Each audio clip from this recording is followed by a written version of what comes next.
Vice President Bharrat Jagdeo addressed Nigel Hughes and issues with oil and gas. Speaking at his recent press conference, Bharrat Jagdeo addressed concerns about irregularities in the judicial system, decisions made by opposing leaders in the country, and other issues affecting the country. Here is more from that engagement. These are all forward-thinking and sensible strategies. Each week one can see the results of political short-termism here under the PPP civic government, trying to force projects through with the sole intent of strengthening their hand for the 2025 elections and without consideration of the consequences. So that was the whole point about quoting this man, to say PPP deals with short-termism and only does projects only to win elections. So Nigel Hughes, in a very erudite fashion, but a very shallow way,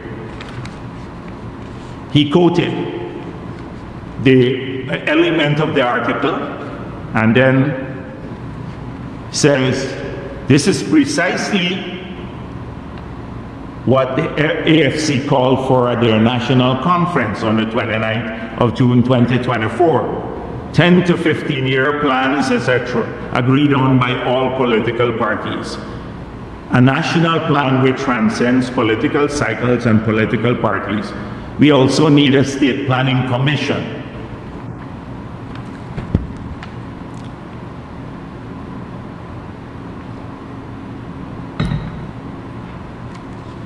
So people said, oh, Nigel Hughes is calling for this very lofty thing. And this is what we need to change Guyana's fortune, this national development plan. So one wonders what happened before. And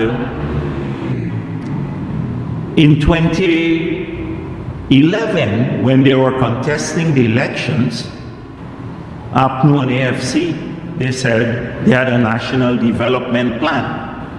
At that time, we never saw it. They said it, they campaigned on it by just talking about popular things. Oh, we'll pay more. Their national plan, a good life for everyone. We will double old age pension in 100 days. We'll remove all the taxes for minors and everyone. We'll have a democracy dividend. In 2015 again, they had a manifesto. I don't see where is this national plan. What were they talking about for 10 years? And if you want to come to the table to discuss a national development plan, where are your plans now? Or do you want, because you can't produce one, and I believe that's the case, you want to adopt plans that are produced by other political parties? Not that there's anything wrong with that, but you should be honest to say that. Right now, the AFC has no national plan. They have no ideas about crafting one. They don't have any intention of crafting any plan in the future, but they want us to sit and work on crafting a national plan. There is a plan. There is already an extensive plan that we have worked on. If you ask me today, I can tell you what our plans are for health sector development in Guyana. I've outlined 12 new hospitals, 3,000 new staff to be trained. We are upgrading management with the help of Mount Sinai. We're rehabilitating all the other hospitals. We're working on a national electronic patient management system. We're training more hospital administrators. We intend to redefine primary health care, tertiary care. We will do jointly with private institutions. We've laid it out. It has a geographic expression as well as a quality expression. We've outlined the plan, the objective, and the deliverables. What do you hear from APNO? What does Nigel Hughes have? You should talk about your plan first. If you want to come to the table, you either say, I'm adopting the PPP plan, or I believe the PPP has a plan, and let's improve it a bit. We don't have any. But don't come to the table to pretend as though you're bringing any great intellectual bearing to the issue. You're just talking things about, people love to hear that. Oh, in abstract. Let's craft a plan. And the plan would solve all of Guyana's problem. You have many years to do this. You're a party that's been in existence for 15 years. Don't tell me you don't know what you want to do in health. Let's talk about another sector. Let's talk about infrastructure plan. We have an infrastructure plan for territorial integration and integrity, that is coordination. We've laid out, it comes with a series of infrastructure, starting from our most southern border with Brazil, all the way up to the border to Suriname, and also right down to the Essequibo coast. It focuses on hinterland infrastructure, roads, bridges. Last week I spoke about that. I spoke about it, an upgrade of all of our highways, the international highways that would allow growth. We've laid this out. We have an energy plan.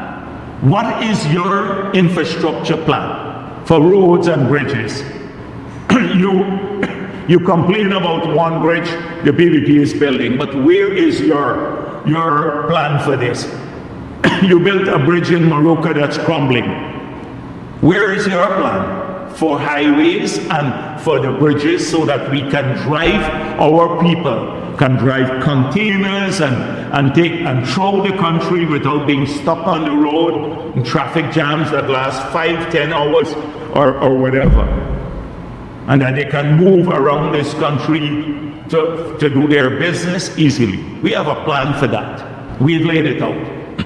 We've laid out our energy plan to supply power. So you're against the Amila, you're against the gas to energy project, you didn't invest in fossil fuel project, but you talk about energy all day. What's your plan? APNO has never defined it. We said, first, it is the gas to energy project, upgrading transmission mains. It is working on solar, 35 megawatts of solar and increasing solar power. That we are going to go back to the hydropower to have a broad energy mix that we may have to even start considering as soon as we finish here, another big project of similar nature to generate more power from gas because of the growth in demand. We've laid out, I can go on, we've laid out a plan for the isolated communities. We're taking electricity to every home by distributing a solar panel. What's your plan? It can be abstract. Let's get together and do a plan, all the political parties. That's what this country needs. He wants a cover for the intellectual bankruptcy of that party. He wants a cover. They have nothing to offer. Let him talk about what he has to offer in details, not just, oh, we need to craft a plan together. I can lay out all of our plans.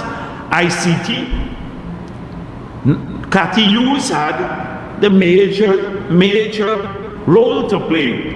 It started off with the liberalization of telecoms. We drafted the law.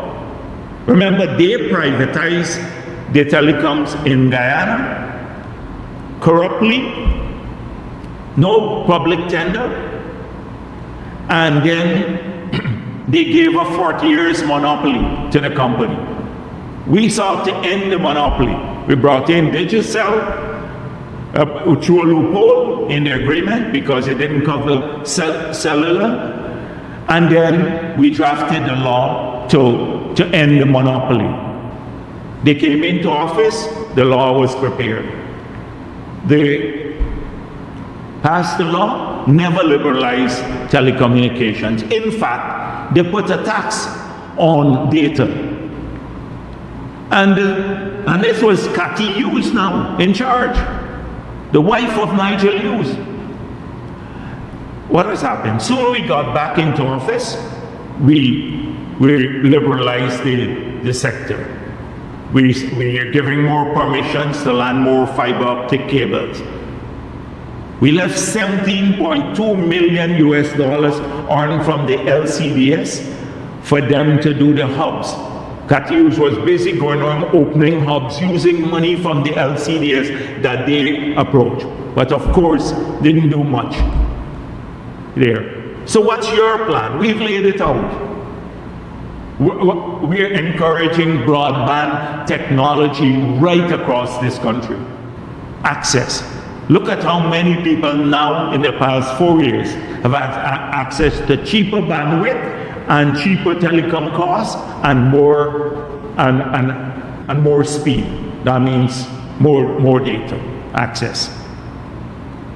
What's your plan for telecoms? Zero. So we need to get together and do a development plan. So we must all do that because to cover their bankruptcy. I can go on and on this matter. This is when a political party has nothing to offer. But it sounds great. Oh, we must not focus on short-termism. We must focus on long-term plans. Let's all get together. That's what this country really needs. All of us getting together and crafting a plan. And then his colleagues at the Starboard News says the same thing, that we're only doing these projects to win elections. But they will not say that no other political party has no plan. We've laid out, we're the only political party that has laid out a plan. Look at all these. These are documents that are from the past, and I have not even printed out the National Development Strategy, which is in 6 or 7 volumes, with a synthesis volume. I've not printed those out. That would be bigger than this. That's the stack. Look, if you have a chance to look at that, the big stack there. Where you ask APNU what one document that they have produced that's not generated by an international organization. These are all done through local efforts, led by the PPP. I have one of that here where in the 90s, even Desmond Hoyt was with us. I'm going through this stuff and I saw with Dr. Jagan and myself and Desmond Hoyt sitting down. Exact same thing we said in the 90s. That let's get together and work on the National Development Strategy. APNU undermined it. We got civil society involved. We produced a massive document in the past. And over the years, we have done several strategies. The latest is the LCDS. Ask them for their strategy on climate.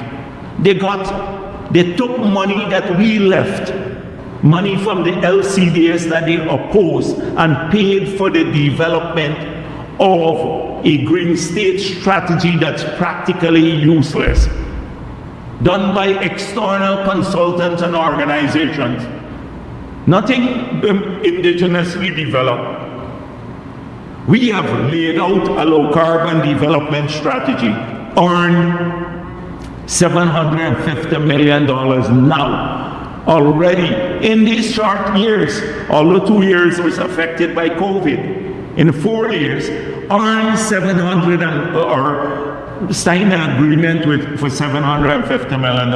Already has $120 million coming to be injected into developing for resilience and adaptation, funding adaptation. Where is their adaptation plan?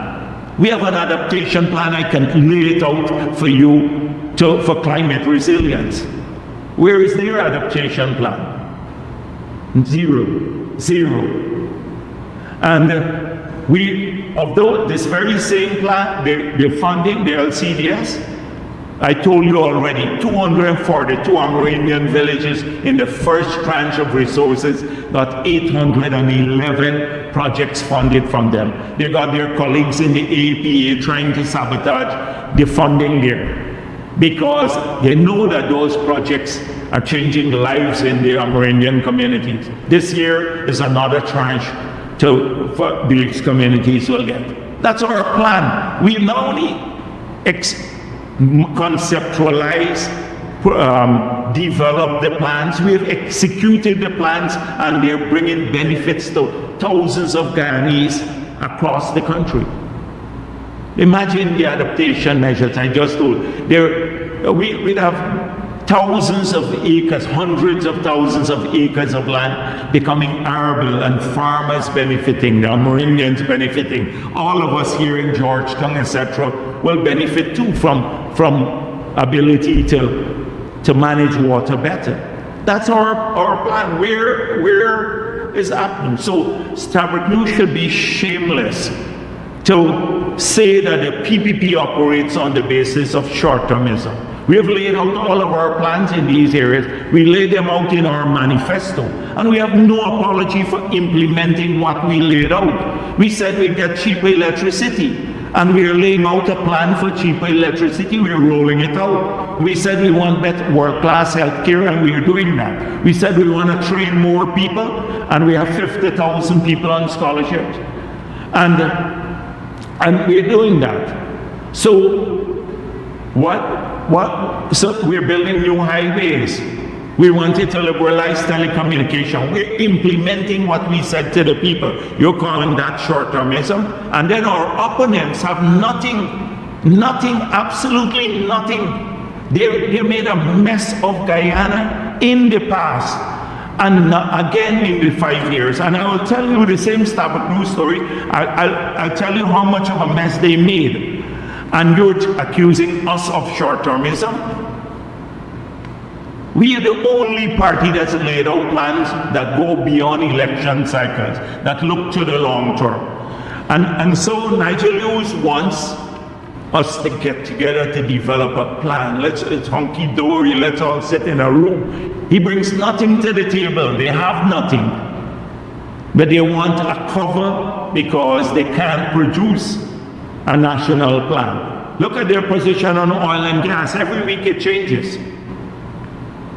They don't even have a plan on oil and gas industry, and they made the biggest mess by signing that lopsided agreement.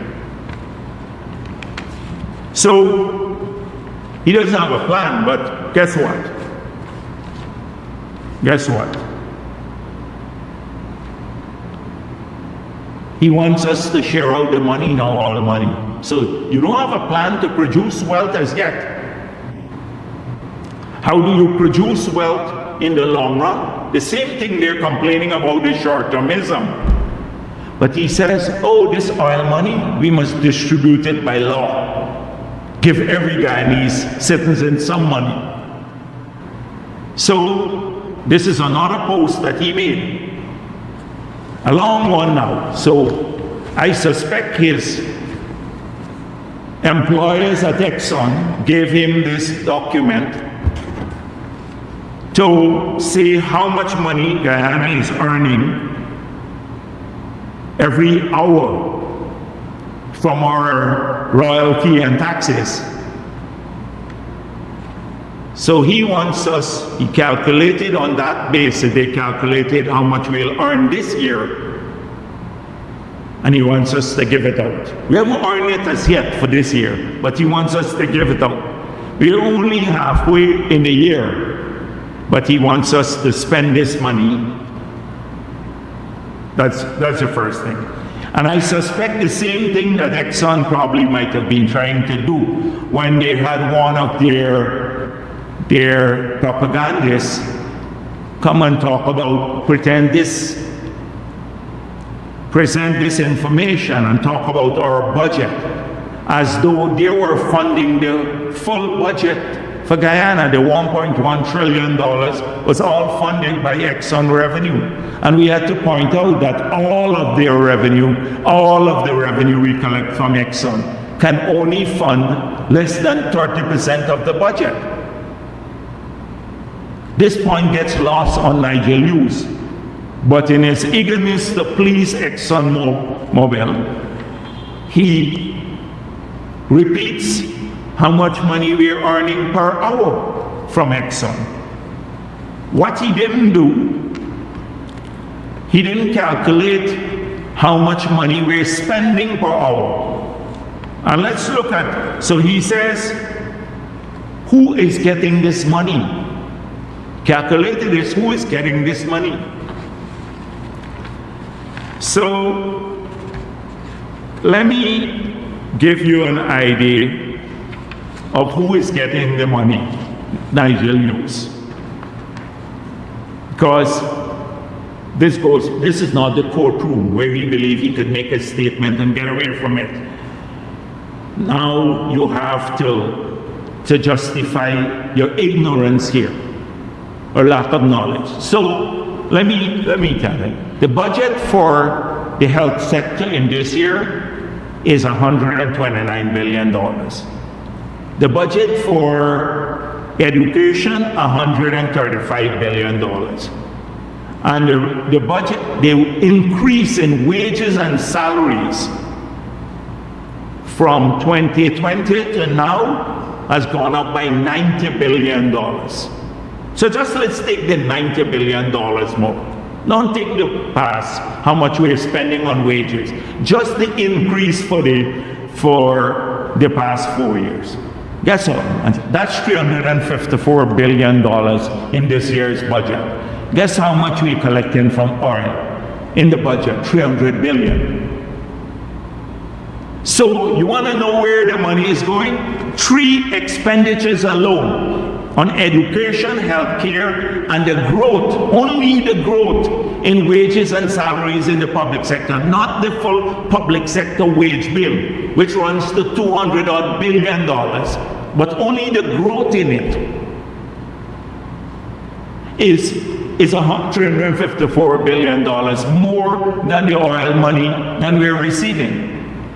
So did he do the calculation how much more we're spending per hour on public service salary? If you take the $90 billion growth only from 2020 to now, that's $90 billion more per year in people's pocket, more than they were getting in 2020 in the public service.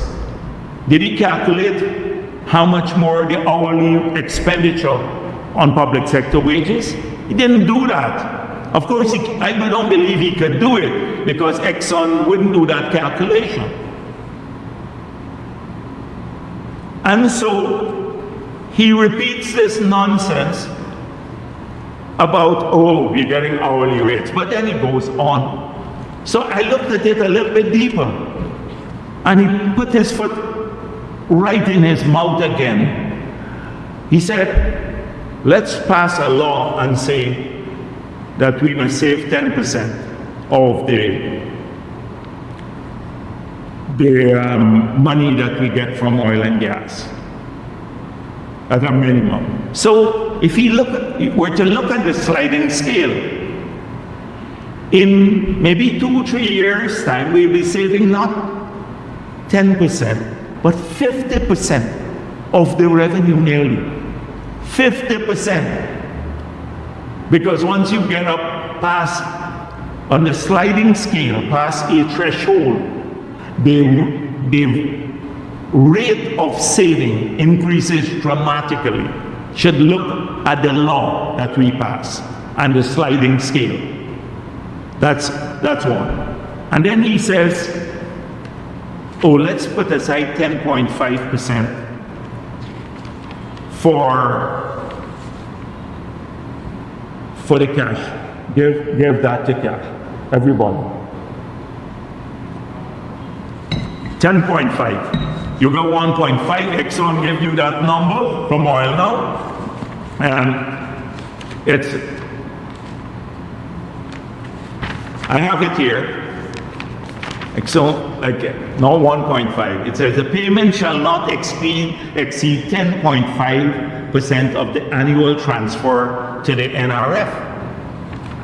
So if you take 300 billion today, and you take, say, 10% of it, which is 30 billion, and you divide by 850,000 people, you will probably get about $35,000 Guyana dollars per year. That's what he wants transferred to us. 35,000 Guyana dollars per year. And next year, if you double, you get 70,000 Guyana dollars.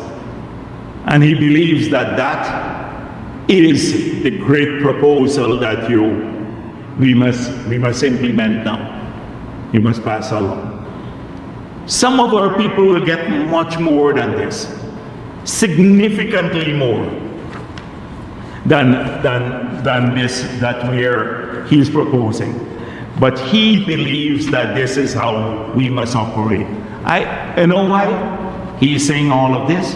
Because you don't think it through. But my core point is that here is a person who accuses the PPP of short-termism.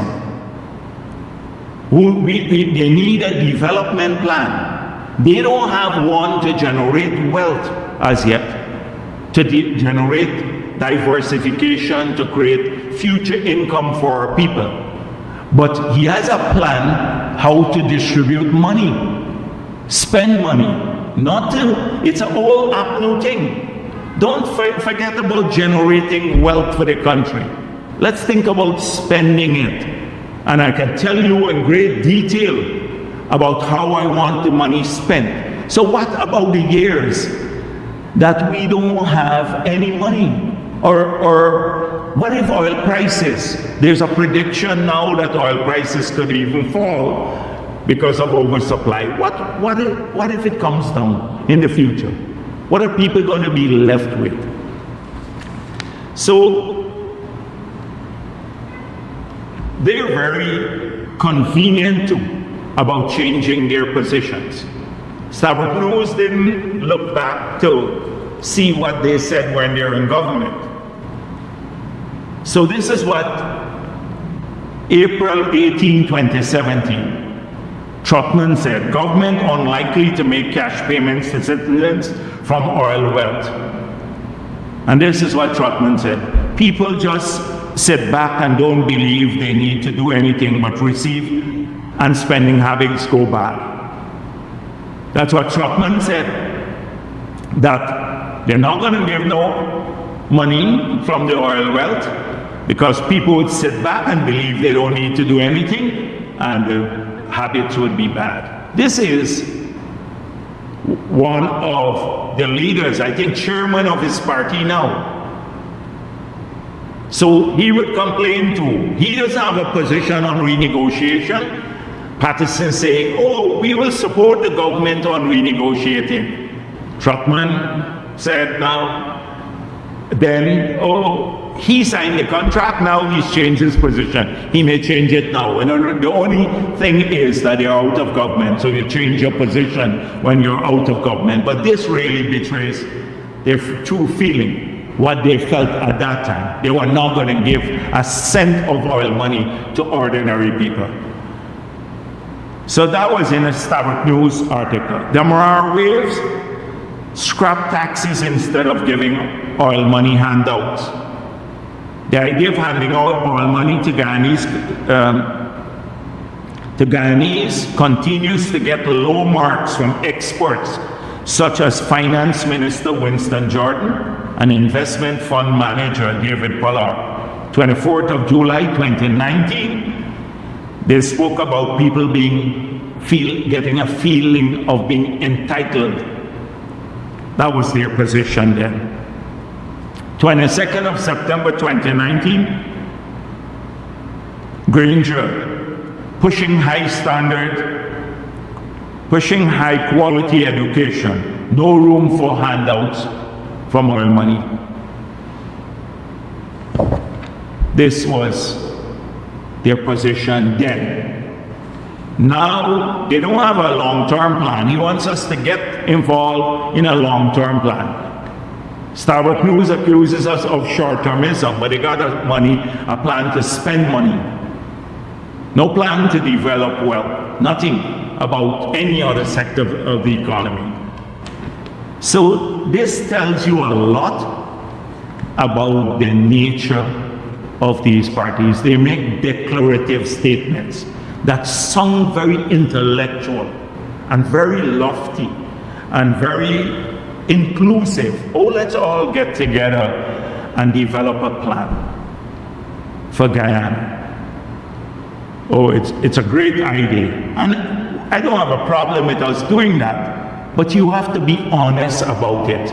You have to say you have no plan, you have no idea, you're just winging it every week, and you're just misleading people because your positions in the past belie. They basically prove that you had no intention whatsoever to help anyone. And I think we have demonstrated this in both issues, on both issues.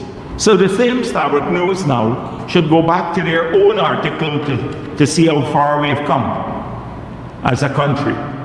Now, this was an article published in 1989, 2nd of December, and republished by the Starbuck News on the 2nd of December 2016 at their 30th anniversary. And it says, Guyana now ranked below Haiti, McIntyre report. Starbuck article, Guyana now ranked below Haiti, McIntyre report. So, of every country in the Western Hemisphere, we were at the lowest level, even below Haiti, 1989. This was 2 years. We were supposed to have elections in 1990, and then APNU didn't hold the elections. They got 2 additional years because the last election was 85, 1990. They delayed it up to 1992. But on the eve of, this was December 1990, 2 years before we took office. In fact, less than 2 years before we took office, Guyana was ranked below Haiti. Shall I read some of this article for you?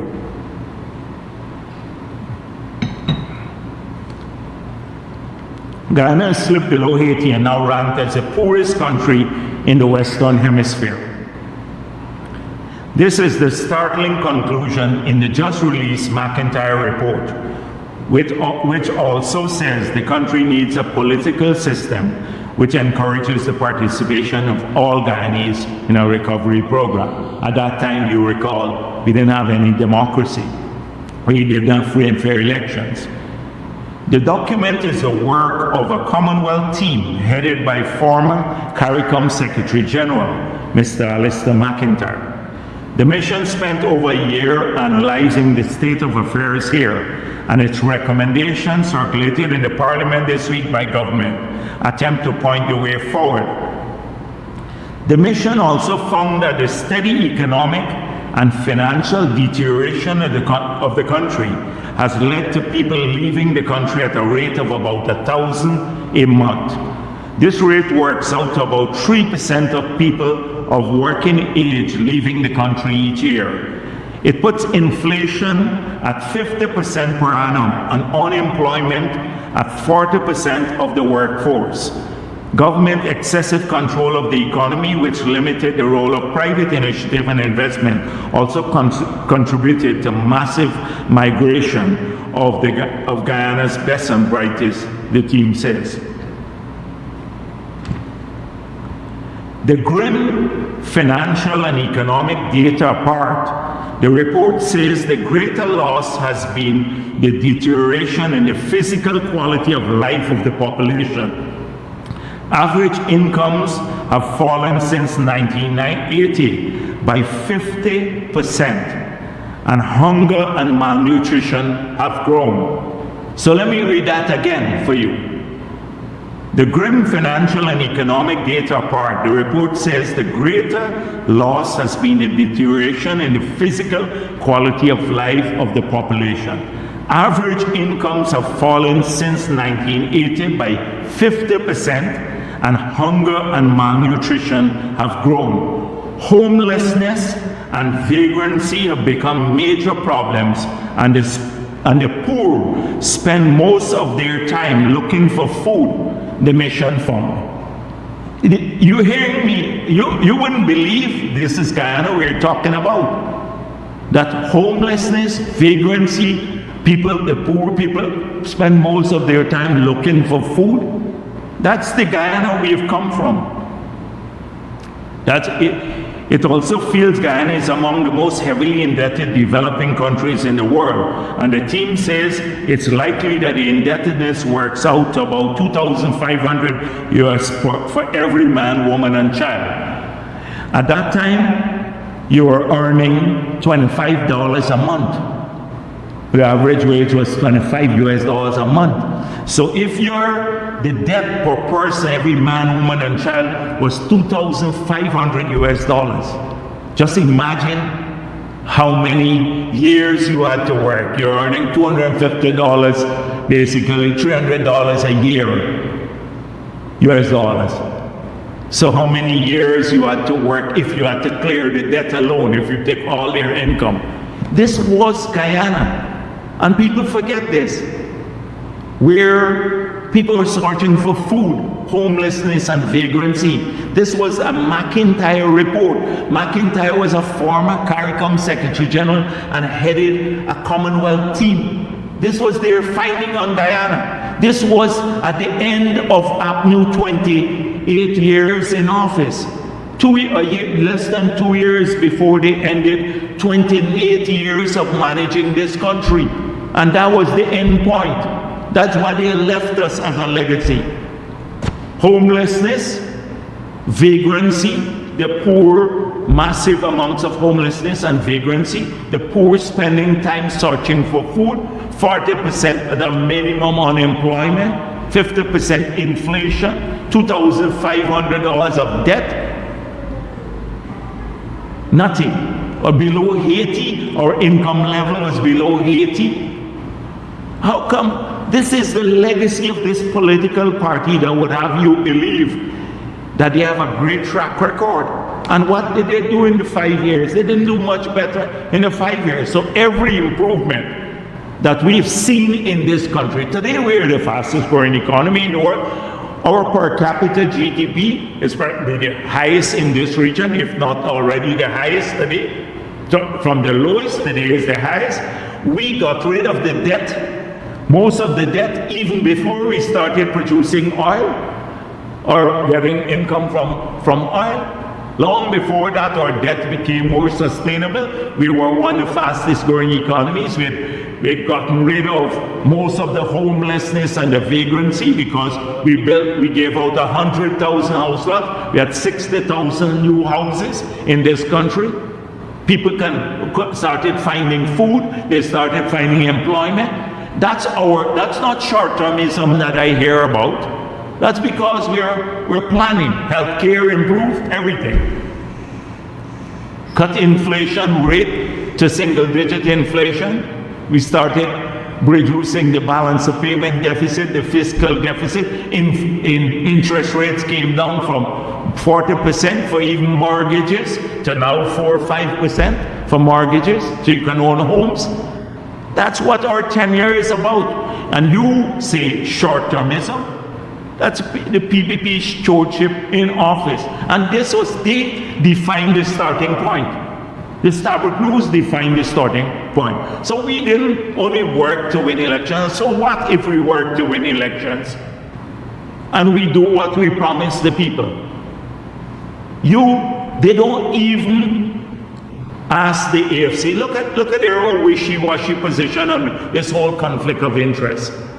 You think a PPP person could have been on the payroll of the ExxonMobil and still run a political party in opposition in Parliament? Just imagine if I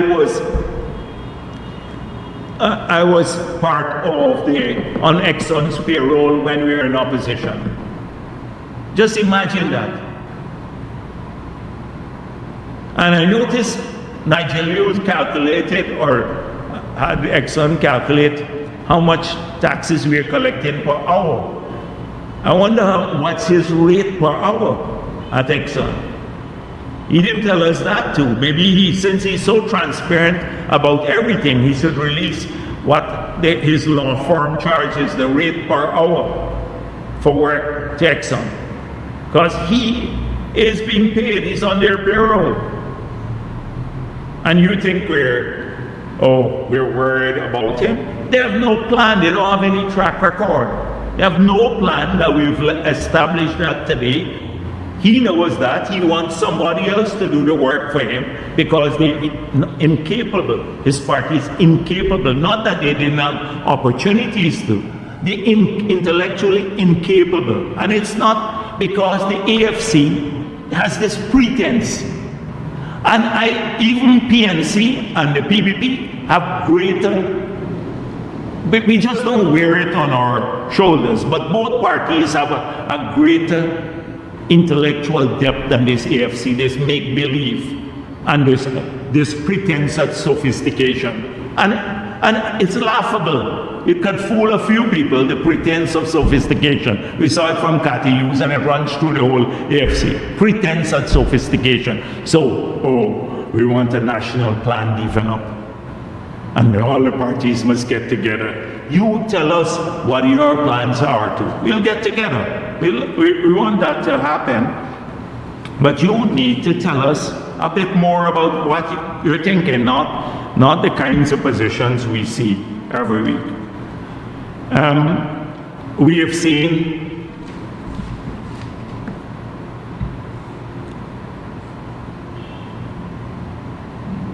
and by the way, the same, he's calling for a state planning commission. In this very period when we became like below Haiti, we had a state planning commission. Nigel Hughes, we also need a state planning commission. He wants we had a state planning commission in that period when we became poorer than Haiti. They're going back fossils. It shows that they're not thinking through this issue. I would like to come back and tackle that article again, because I think we allow these people to come in and lecture us, these so-called people, and Starboard News gets rapturously involved with them because it supports a particular narrative. But it's very shallow, the analysis that was done about why Latin America and the Caribbean has seen recurrent crises. Part of it is bad policies, but a significant part of it is external environment in which they operate. So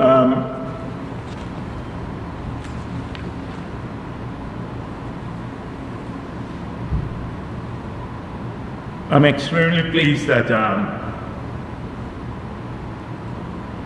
with the serious effort, you've seen it, to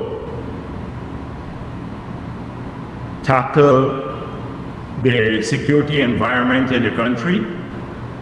The fact that you're seeing more visible expressions of the successes of the police force and by extension, the joint services, is because of the hard work of many people in these agencies, the interagency collaboration that's taken place between all the agencies that deal with security and fighting crime and transnational crime in Guyana. And so they have strengthened their intelligence. You have greater interagency collaboration. They have targeted operations, and you're seeing success from this. The fact that you see a lot of seizure of weapons here is because of that. Some collaboration with our partners, but also we still need to get more support from our external partners. The President himself has expressed concern to some of the international partners, particularly the US, that we need greater assistance in stopping the flow of weapons coming into our region from this country and other countries. Because a lot of the weapons come in from the United States of America. They come in through barrels and all sorts of things. And so this is not a new position. It's been expressed overwhelmingly by CARICOM, even when they met with the highest levels in the US government. These positions have been expressed recently, and as far back as when I was president, I remember a meeting in Trinidad and Tobago at which President Obama was present and Secretary of State Hillary Clinton. I spoke on this matter and I raised this concern that the relationship has to be symmetrical, that we do a lot of work assisting and collaborating with the US to tackle the transnational threat of drugs going into their territories, but we don't see the same level of effort on the part of the United States assisting us with gun smuggle into our territory.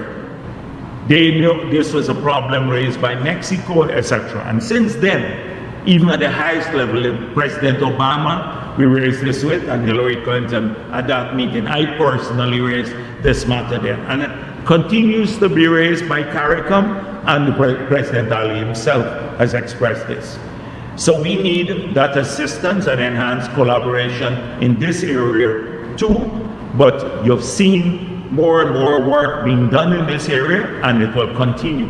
I don't see that being spoken about because sometimes we just pillory policemen all the time and the joint services, and we try to magnify if there are illegalities committed by members of the joint force services, and they have to face the law like every other citizen and be accountable, and there'll be no cover-up. We made that clear. However, when they do their work, we get all sorts of people coming out of the woodwork who wouldn't have an opinion on anything else, expressing one now. Nigel Hughes won street protests to fight against crime. I recall that several of the criminals, the people who were massacring people in Buxton, children, including one who killed some of those kids on the East Coast, and were participating in the murder of people in Vatican, Agricola, and everywhere else. He was the lawyer. You recall when there was a conflict of interest with him, and again, when the foreman of the jury in that case was one of his clients and failed to disclose it to the court. There's a Starboard News article about this. There are several other instances. With the Henry boys, how sought to make it political rather than a law and order issue and a criminality issue involving criminals. We saw the same thing about removing evidence, basically from the gas station, Hamilton gas station. Nigel Hughes was involved in all of these matters. And he's concerned now. And I bet if we catch one of these criminals, he may very well end up being their defense law attorney. And trust me, the biggest heist, the biggest stealing that you could do is to steal a whole country through undemocratic elections. And I gather he's the lawyer for the infamous trio, which would, I think the cases are going to start very soon for those who try to steal the elections. And we get, again, the big moralizing. Oh, we need this here, we need to focus on crime and criminality. That would undermine the joint services, accuse them. He has constantly accused the joint services of transgressions every time, including, in many cases, falsely so, to secure release for his clients. So I hope that we don't get the same sort of publicity about these efforts and the efforts to end the transnational smuggling of gold too, because the operations have yielded success more than any time on the APNU. And they call for, let's do something about gold declaration. I've seen, as I said last week, I've seen all the reports were with the last government. All the reports were there. So I hope that the police would also be commended for this. I see in some cases they want external agencies to investigate, to undermine local institutions. We have depoliticized SOCU. We have depoliticized SOCU. SOCU doesn't go after political opponents now. They go after criminal matters. That used to happen under APNU. It was politicized. SOCU is an agency dedicated to this sort of investigation. There will be no cover-up. And it's shameful that some people try to undermine the same institutions that we are all trying to build. I've seen some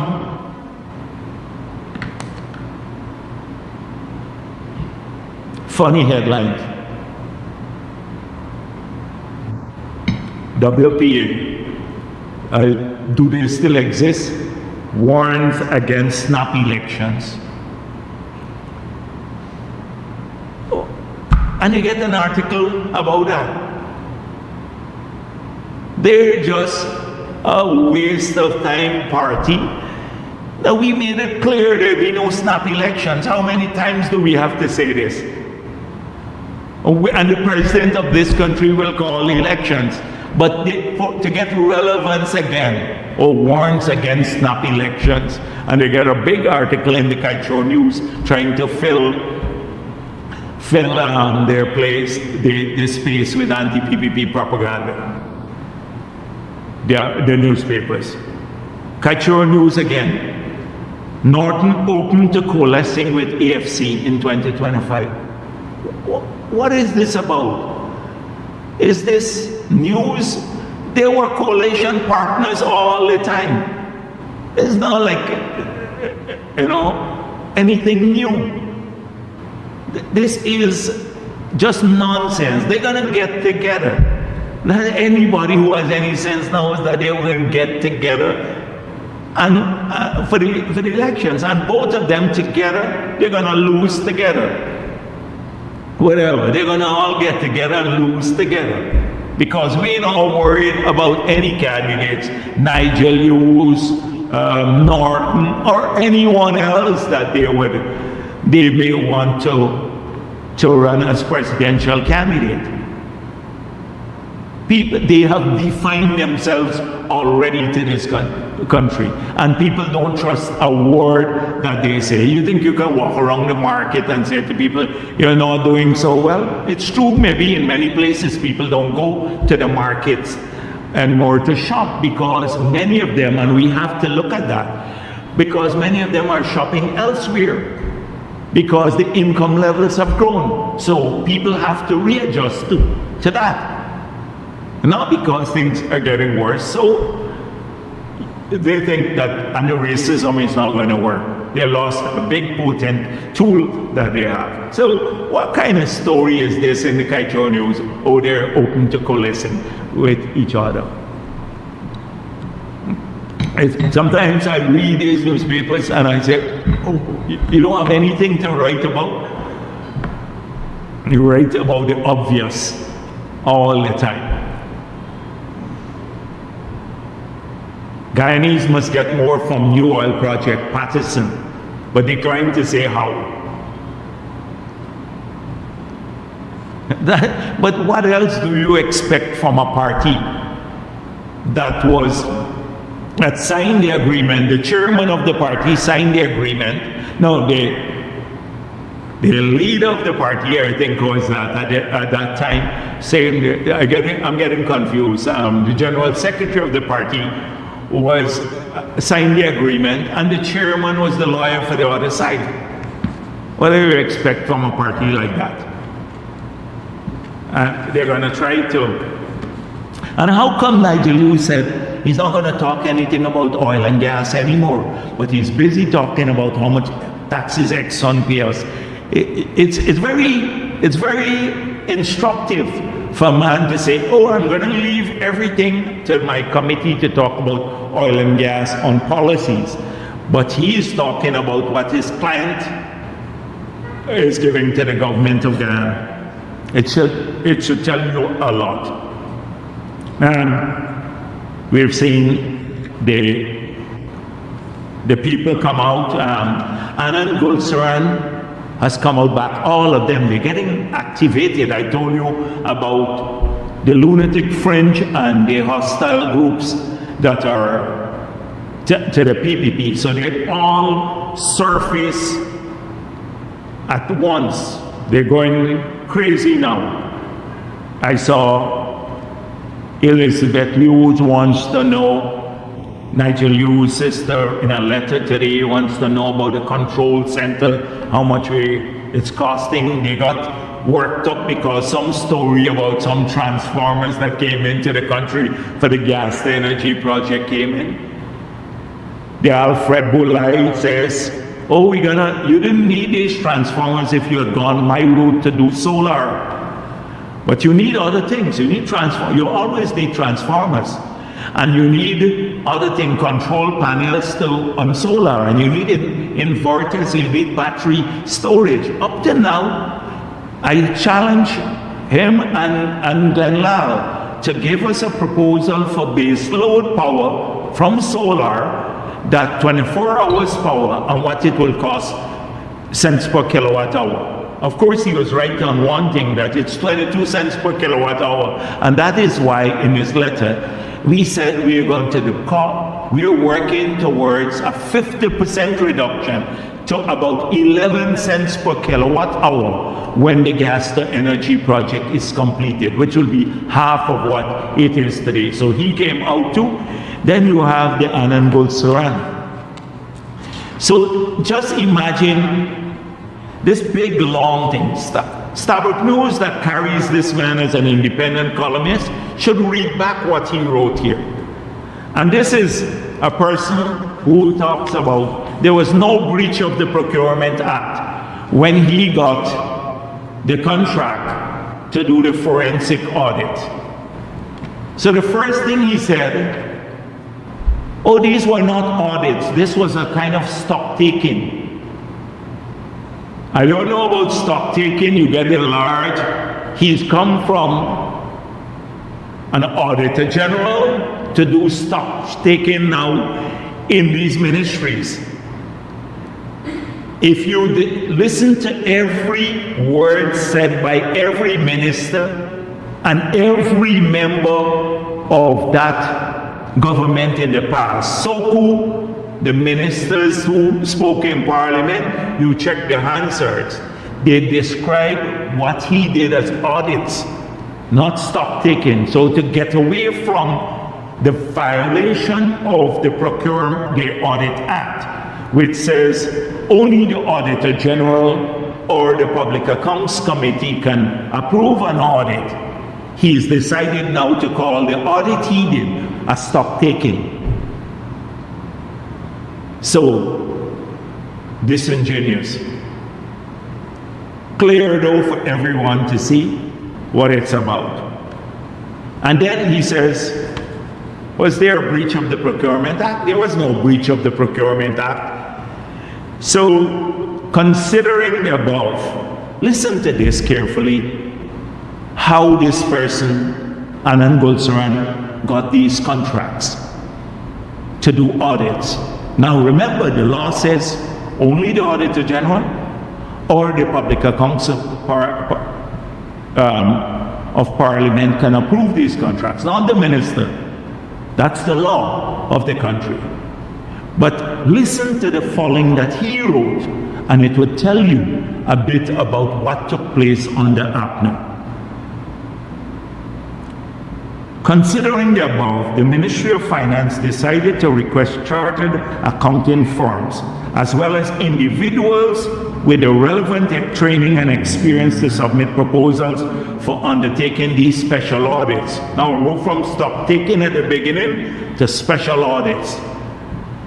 The junior Minister of Finance contacted me and gave the list of entities to be the subject of special audits, along with the related terms of reference. He then asked me to identify which entities I would like to audit. I then submitted my proposals for 4 entities referred to above. The minister subsequently told me that my proposals were the most competitive in terms of fees and completion deadlines. It was on this basis that I was selected to undertake these special audits. Now, just imagine under the PPP, the Minister of Finance calls a man and says, we'd like to do these audits. Here are all the things that we want to do the audit for. Which one would you like to do? The person says, oh, I like those 4. So he says, send me the proposals for the 4. I then get a call back from the Minister of Finance, not from the procurement authorities. Oh, your 4 have been approved. Proceed. You have contracts worth millions of dollars for the 4. That's the procurement that's how they procure these audits. If this isn't obscene and he is documented, I did not know it was so bad. I thought he actually submitted the proposals to the tender board or to someone else, and then they decided. I didn't know he had personal calls from the Minister of Finance, and they told him, give him a list and said, which would you like? And then he chose 4, and then got the 4 awarded to him. He picked which 4 he wanted and got millions of dollars paid. Imagine that happening now. Imagine, it's shocking that this took place. And he puts this, he's documented it now. He's documented. This used to happen under APNO. The ministers call around. You remember Patterson now is charged.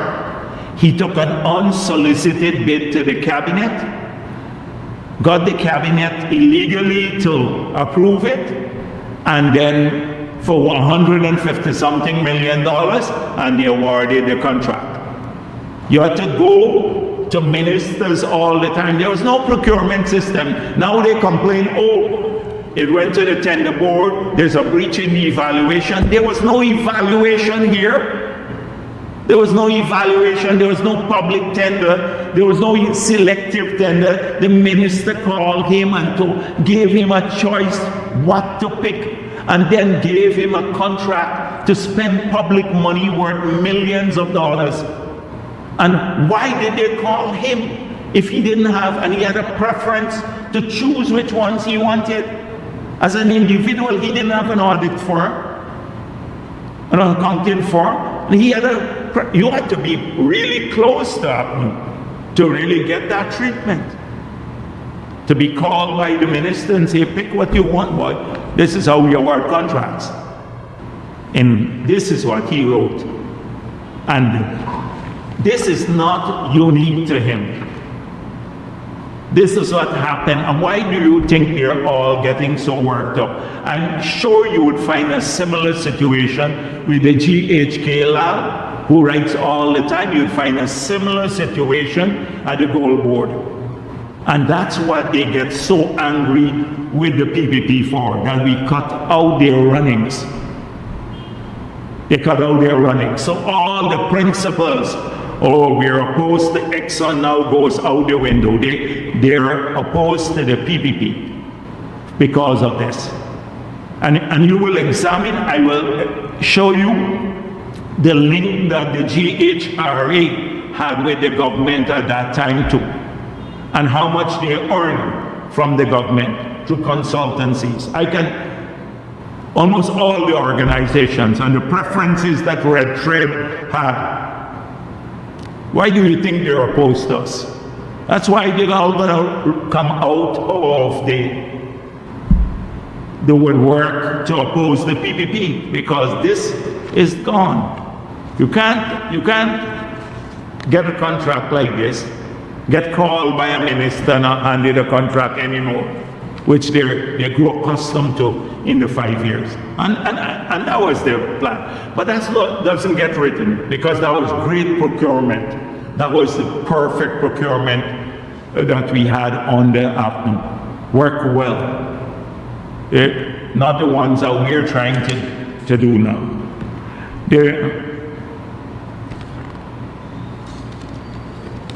Maybe I should end here for the day. Yeah, because I have a few other things. Thank you. Yes. Oh, you have the microphone. Go ahead. Good afternoon, Dr. Jagdeo. I'm Nigel Rodriguez for Daybreak News. It seems amidst the unprecedented development, infrastructure and otherwise in Guyana by the PPP, it seems that the PPP-led administration is damned if they do and if they don't. Nonetheless, there are and have been glaring inconsistencies in our system. One such is what is being seen as a miscarriage of justice too many times in the judicial system. One instance I experienced is a gentleman under the influence of alcohol who was tested to be under the influence of alcohol, hit down a national cyclist, killed him. I was there when the test was done. He walked free from that. PNC member Gary Bess. Too many times there are miscarriages of justice. The inability to address or see and convict persons who tried to steal an election that the world witnessed. What is the PPP's administration's plan as it relates to the judicial system and the amount of times the judicial system is being brought into disrepute? So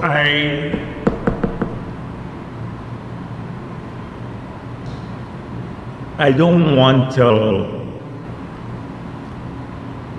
speak about the judicial system en bloc, because the view I express here might be of a personal nature, and as a political party, as general secretary of this party. So there are many people in the judiciary who work very hard, and they deliver justice on the basis of the facts before them. And we can all be proud of their work. They work in an impartial manner, and they do not allow political or other extraneous considerations to influence their decisions. But I can't say that for every member of the judicial system. because I've seen so many inconsistent positions taken that lead me to conclude that the cases and the decisions made on the cases cannot be supported by the facts before the judicial officer. And there had to be some other extraneous consideration. In the election period, we witnessed that. And whilst you had some bright, shining stars in the judiciary who stood out on the basis of their integrity and the decisions that they made, had it not been for the Caribbean Court of Justice, Guyana joining that court for the very reason that we were concerned about the final, having a final decision here. And you recall the history of that, when Burnham did not want any external court to have the locals have recourse to an external court when he started rigging the elections in Guyana. He removed us from the Privy Council. And we needed that external review once again to ensure that we keep our decisions here, political or judicial decisions, or decisions from our courts, apolitical. So they can't be in favor of government, opposition, or any other parties. They have to be on the basis of facts. And that's why you have an independent court. And we joined that. But had it not been for us being part of the CCJ, APNU would have been in office today. You recall the last decisions that went to the CCJ said that Lowenfield basically was justified in determining what a valid vote was. He had the powers to do that, and he could have removed 175,000 PPP voters and declared them invalid.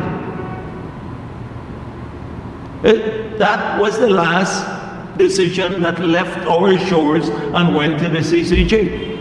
So I will be the last person here as General Secretary of this party to say that I believe that all decisions in the judiciary are made on the basis of the facts before them and on the basis of highest standards. But you do have really good decisions, and our system works. You have a lot of judges who work extremely hard, and we're extremely proud of them.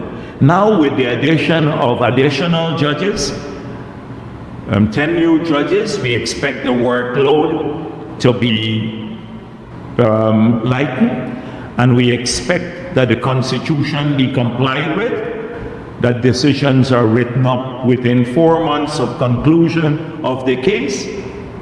And there are no excuses for that, because all the parties agreed that it was adequate time from the completion of the hearing to writing decisions. And you can be removed from the judiciary for transgressions. And we had cases when I was president where hundreds of cases, people were retiring, and hundreds of cases were not written, the decisions were not, the judgments were not written. And people had their lives on the hold, who were seeking justice from our system. Just imagine you have to start over. Some of them were in the court for 5 years, 10 years, and could not get a decision out of the court system. So we've invested a lot in this. We're investing a lot. Every judge there, that we put in the system is significant increases. If you look at the budget going to that sector, has grown phenomenally. But we expect this to happen. So that's what I will say. On these matters, on the elections matter, they almost became a political football. Nobody wants to hear the cases. and that's why the big delay. And then the lawyers to try to file, the Chief Justice had to dismiss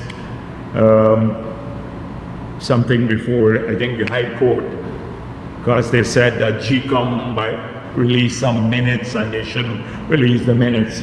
So all delaying tactic. Let's see how it goes, but I know for sure what the world saw is that these individuals tried to steal the election. A COI that we had saw that these individuals concluded that they tried to steal elections in favor of the PNC. Nigel Hughes will go there to try to defend that because he was the 6-4 is the majority of 34 is the majority of 65 men. And I argue this eloquently. We didn't understand the law in Guyana. Everybody in Parliament, he was rounding up half a man and 3/4 man and all kind of stuff. Bullshit, yes. So he's going to defend them, and you hear all kinds of fabrication again coming out in the next few weeks. But we're watching it carefully. Dr. Jagdeo, just to follow up to that question. So no system in the world is perfect. And there are some judges that are guided by the law, and there's some judges that seem to be confused, I would suggest. Is the PPP satisfied with the way the judicial system is, or is there any possibility for adjustment that will see more checks and balances in the judicial system that would afford the regular Guyanese fairness? Well, the biggest complaint that I've heard as president and until today is how long it takes to have your case heard. The second complaint is that when the cases are heard, then decisions are not written upon time. And therefore it slows the whole system down. So you can't appeal, you can't move on, or you don't get justice. Those are the two biggest concerns I've heard, and we sought as a country together, all the parties, to address this question in the past by putting in the 4 months requirement to write your decision. And now, hopefully, with the complement, increasing the complement of judges, the number of judges, we would have the cases heard faster. So that's how we're addressing the system. We can't tell an individual judge how to rule on a particular matter. And that's why if a citizen believes that a judge has ruled on the basis of some other consideration apart from the facts before them, and that's your right to believe that. Nobody is a free country. You have the right of appeal. And you can go all the way to the CCJ. That's right. That's the oversight. The oversight is in the judicial system itself, not for a politician to say that, oh, we believe this is a wrong ruling, so this judge must now face disciplinary action. We can't do that. Because it would mean that we have a standard as to what is the right and wrong judgment. We can only ask for speedier administration of justice, consistency in the application of the law, but we can't tell judges how to rule, or magistrates. Is where there have been several inconsistencies with judges, even in those cases, because not every citizen can go to the CCJ, Dr. Jagdeo, could afford that. But there is no mechanism, because then nowhere in the world where because a judge rules a particular way, I think that should affect promotions. In the judiciary itself, at the JSC and by the Chancellor and Chief Justice, that they must look at the rulings themselves. I was looking at the ones the Chief Justice of India. India has a huge judiciary. It's a massive country, and 1 point something billion people, and a lot of their precedents are used across the world, particularly in those who follow that precedent-based law. And the Chief Justice was saying, when we interview judges for higher posts, we also look at the quality of their judgment. Sometimes in our system, people believe that it's how long you're on the bench, the number of years that you're on the bench, that would serve as the basis for your promotion.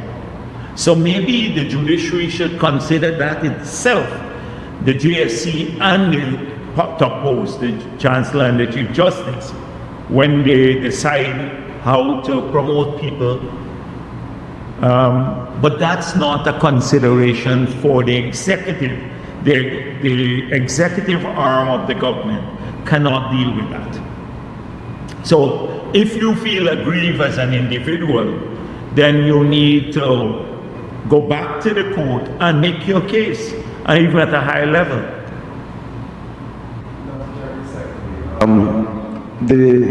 Your administration and the Americans have recently been talking about a good relationship and how things are all hunky-dunky-dory with you guys.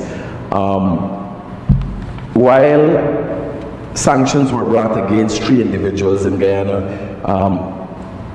totally blindsiding the government, a number of instances that doesn't have any merit but seems accidentally or orchestrated to embarrass the government. The AFC leader, Nigel Hughes, has taken a stand with Exxon to look past cries by the government of duplicitous behavior, and that shouldn't happen. Nigel Hughes representing Exxon, it should be a conflict of interest, but Exxon and Nigel Hughes, who's now the AFC leader, stood against cries by the government of that. Is the PPP administration considering the way America plays a role in geopolitics across the world, that we might be playing into some game here in light of the fact of the importance of Exxon to America?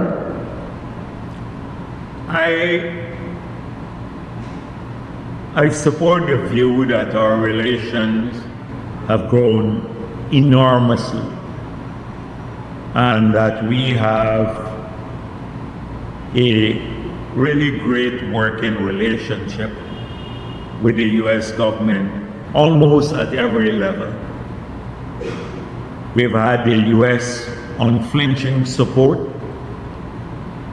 on the border issue with Venezuela, which is crucial to Guyana.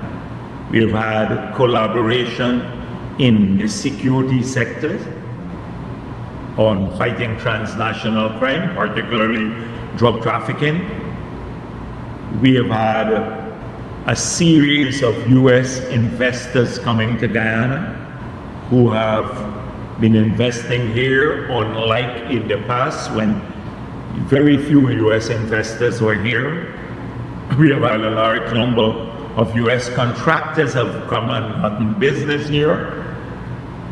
We collaborate on a lot of international issues, Haiti, a whole range of other regional and international issues. We share some core principles on democracy and the rule of law.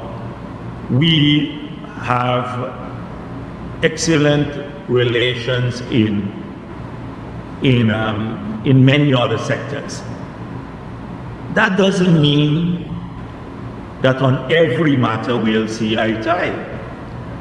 However, the United States of America doesn't have to coordinate every policy they have with us to say that they have a great working relationship with us. So the sanction against individuals was done on the basis of investigations that the US did. And they sanctioned certain individuals here. The United States, when you go into the United States of America, you have to satisfy them that you are not a threat to their existence and you can enter. They want additional information as a tool to provide additional information. They can request your phone. Whatever they find on your phone, it could be, they can use it. We can't seize Guyanese people's phone here. We can't seize their phones in Guyana because our citizens have a different right. We don't seize their phones just like that and say, open up your phone. They do that when you go into their border because they have a different set of laws. So I don't know what info they're privy to. We asked them to share the information. So we wrote saying you've sanctioned these individuals, the Mohammeds, saying that X tons of gold were smuggled out of Guyana and that they evaded $50 million US in taxes. We want to do our own investigation so we can collect our taxes and prosecute these individuals on the basis of laws in Guyana that they broke. They wrote us back saying, you can't write directly to the head of Treasury because we wrote the secretary to the Treasury there, or you have to write to these agencies. And the Minister of Finance cannot write, it's the Attorney General. The Attorney General has written now. We've asked for information through GRA, and GRA had to write through the prescribed authority. So we're hoping we can get this information. We're hoping in the spirit of the partnership, we can get this information. And this information would allow us to determine the extent of criminality here and allow us to collect taxes evaded if they're evaded. So that's the basis on which we operate. We have to operate on the basis of our laws. And in our laws too, people have rights here and there should be natural justice. And therefore, we have to act in a certain manner. So that we have been playing this by the textbook. But we're doing our independent investigations too. We are looking at independent investigations whilst we are waiting in information. So I don't believe that is an issue. I think there's a concern about whether some of the lies being told by people like Burke and the others are influencing the decisions made to embarrass PPP people when they go to abroad. There's a concern expressed about that because people, that's in the public domain all the time. But they lie such a prolific way, some of these social media people, that you don't know if they get the information designed to embarrass or it's just fabrication. It's fabrication. So the ambassador said the minister was not questioned and detained. That was what Enrico Wolford reported. So he is facing a lawsuit now from the minister. So I don't want to get into all sorts of speculation about these matters. Now, last week I spoke of what they tell the international community every time they're here. I think Norton let that out of the bag, and I pointed out that, one, they say, we're spending all of the money from the Natural Resources Fund without oversight, which is a lie, because every cent has to be appropriated by Parliament.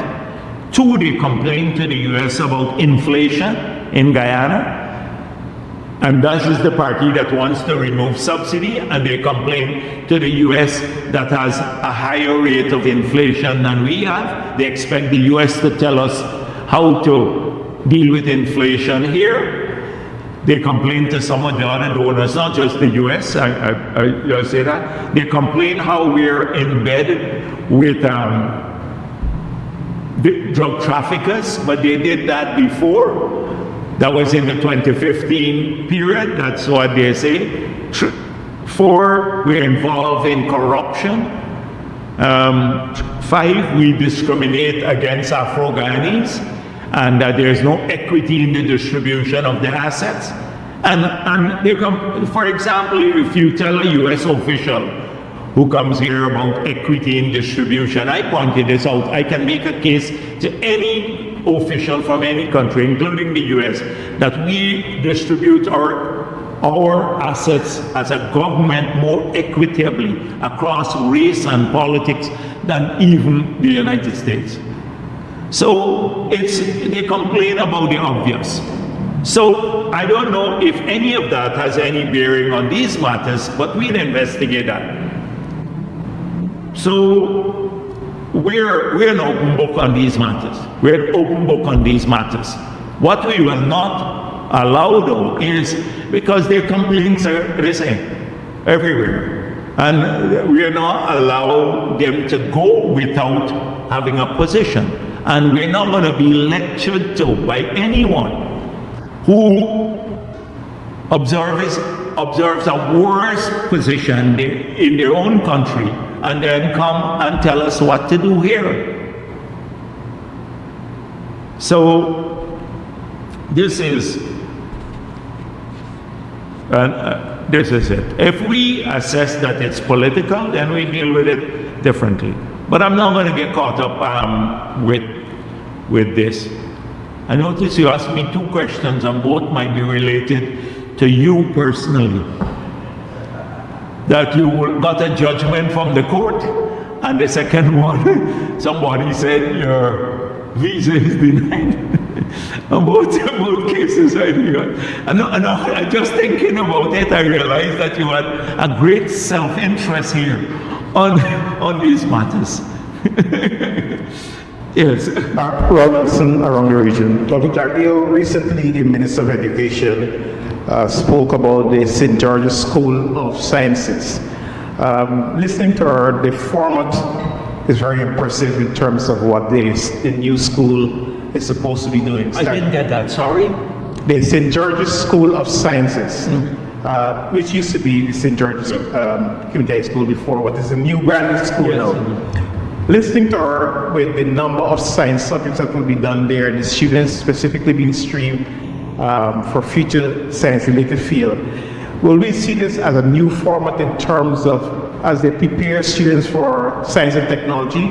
And also would we see, because from reports of several students over the common entrance and other students, there seems to be an high demand now of students wanting to get into that school because of the many careers that she spoke about. I think it's an excellent initiative, and the minister and her team should be congratulated on it.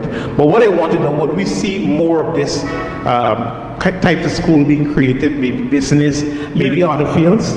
Yes, and so specialized schools are part of the overall plan, but let's not lose sight of what we're trying to achieve in education as a whole. So there's several initiatives we're working on. And that is why I want people to get an understanding. We probably need to talk about parents more too. So right at the the beginning. We need more people and better trained people to work now before we even get to school. Now, today, the demand of the workforce, our country is changing. The demand for skills are different. We have a vast number of opportunities in many emerging sectors, and we need to train people for that.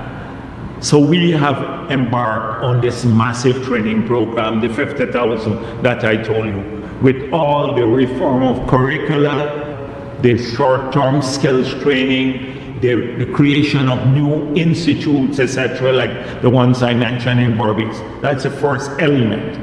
The second element is increasing the budget for the school system, including teachers' wages and salaries. That would allow us to have better classrooms, more comfortable classrooms, equip them with the tools that we need to deliver modern education. 3, training more of our teachers. So of the 14,000 teachers we have, 6,000 are on the Gold Scholarship, 4,000 there, or 2,000 have finished Cyril Potter College in the last year. Then we're looking at an e-school model, not electronic teaching for school, but a total e-school model. We've removed the corporate tax on education. So it's a combined set of things. And then looking at these specialized schools, maybe where you can deliver, where you have an entire focus on a single subject area or a stream where children want to go into that particular stream. It would probably yield a better and higher quality education. So it's a combination of things. I don't want to go through the whole model today, but I'm glad that you raise it, and it's a great thing, and there will be many more, the question you asked me, there will be many more similar schools around the country, but people should not lose sight of the bigger plan that we have for education improving. Now, when we said a world-class education to our people, we mean it, and it would involve a ton of other things, including upgrade of teachers. Yeah, the other question I wanted to ask, there have been a lot of criticism over the last several months of our medical professionals, but recently a review of what has been taking place at some of the hospitals have seen that a number of our medical professionals are executing an high standard of work. We've seen also the fact that a lot of our nurses are working beyond the call of duty and doing a lot. What systems are being put in place to help to convince our local nurses to remain here in Guyana? Yes. And secondly, we've seen that there is not a database of a number of persons affected by kidney failure, and the number seems to be very alarming.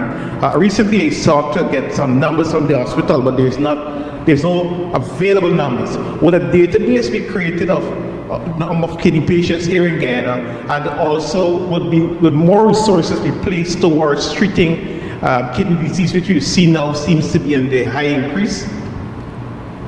So on kidney disease, a lot of the kidney failures are not due to hereditary factors. They're caused by other kinds of complications.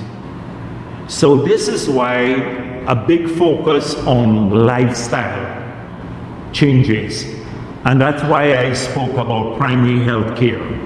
Taking primary health care and preventative care to a different level and different quality, and ensuring that more and more people it reaches more and more people. Now what we need is the response from people. So if you're hypertensive or diabetic, a lot of our people are hypertensive or diabetic, they can't wait until they're at a point where they have retinal failure or kidney failure or something of the sort, or the foot it has to be amputated, to come to the hospital. If they work to address this early on, you would not have what we can consider, although an epidemic of kidney failures. Epidemic is not the right word because, but it is something like that we have. So that is the first thing. Preventative care is important. When we have the foot clinics and all of those things, people need to go. Some people don't show up. They don't even go and show up for a blood test. We want to work with the kids in school to put pressure on their parents to go and get a routine blood test or a test on hypertension. So that's one. So prevention is crucial, and we have to do more of that because when the kidney fails, it's a lifelong kind of commitment there. It's either you get a transplant or you have to do dialysis, which costs a lot, and many people can't afford it. So we recognize this, and people were not getting any help from the government. When a couple of years ago, since we got into office, and we decided that every person who has to do dialysis gets a grant of $600,000 per year from the government. They were getting zero on that, and they're getting $600,000. But that it might be enough to do only about 1/3 to a half, depending on the rate, if it's 7,000-8,000 per session. Right, so it might be per annum, that might be only half of what they have to pay.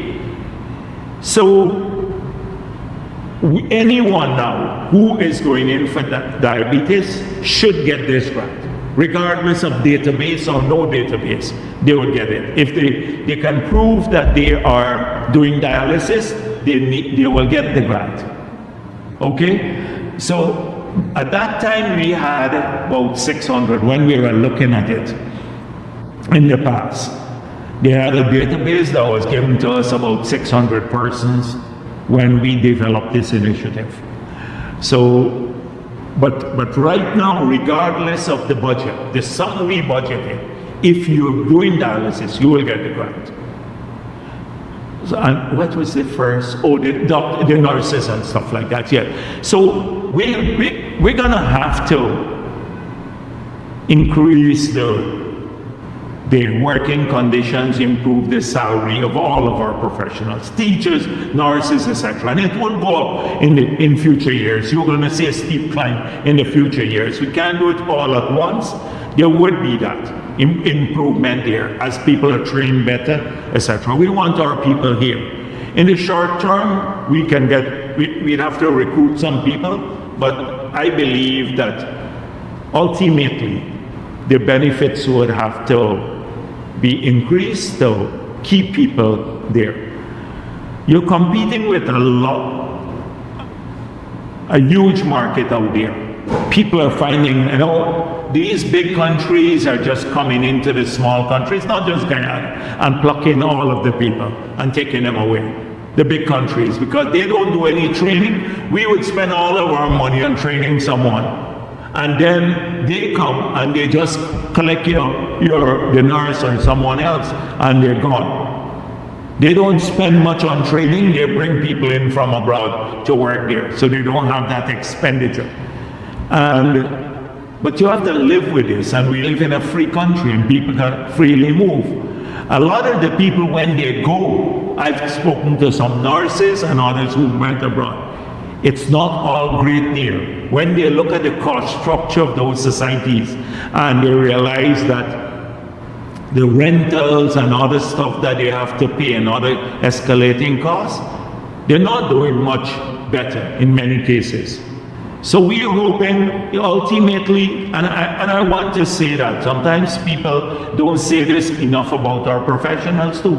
They do a good job, and we have to keep increasing, and you will see that, increasing the remuneration. We're committed to that, but we have to do it in a sustainable way, not like I have to share out all the money one year and then suffer for 2 generations. We have to do it sustainably, and we will do it. Look at that. Look at the growth since we got into office. So that's what I say. Yeah, please. Good afternoon, sir. Now, Salam Sky News. In relation to produced water for Hammerhead, Exxon's 7th project that they will be starting up in 2029, the opposition seems to be on two different ends of the spectrum with how the companies should be dealing with produced water. We have the PNC, they're all for reinjection, while the AFC is all for treatment, and the company is yet to decide on how they will handle this. Can you say what is the government's position on how Exxon should handle produced water for this project? And secondly, can you say currently how much the company is spending to treat produced water that we have for the other 3 projects that are producing right now? So first of all, there is an assumption that there will be a 7th project. So we will get the application soon, and at that time the government will determine through 2 permits, one the license and then the environmental permit, how it will deal with all of these issues. Our permits have all been made public, unlike in the APNU period, and we'll deal with it. But Exxon still has to demonstrate that they submit all the documents needed for us to assess whether the requirements are met.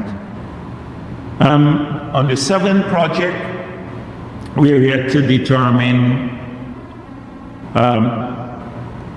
whether we want that before on the cost bank now,